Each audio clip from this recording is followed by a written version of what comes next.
subject and predicate. When we make a sentence, we name some person or thing and say something about that person or thing. In other words, we must have a subject to speak about, and we must say or predicate something about that subject. Hence, every sentence has two parts. 1. The part which names the person or thing we are speaking about this is called the subject of the sentence. 2. The part which tells something about the subject, this is called the predicate of the sentence. The subject of a sentence usually comes first, but occasionally it is put after the predicate as, "Here comes the bus."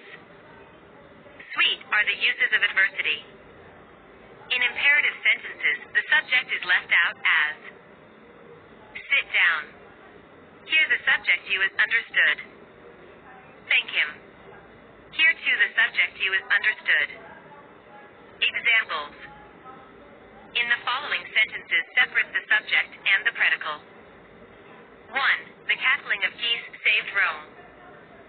2. The boy stood on the burning deck. 3. Tubal Cain was a man of might. 4. Stone walls do not make a prison. 5. The singing of the birds delights us.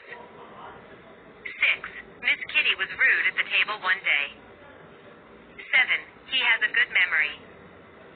8. Bad habits grow unconsciously. 9. The earth revolves round the sun. 10. Nature is the best physician.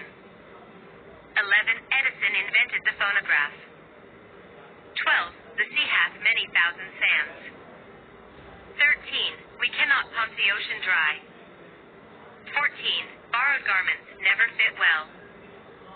15. The early bird catches the worm. 16. All matter is indestructible.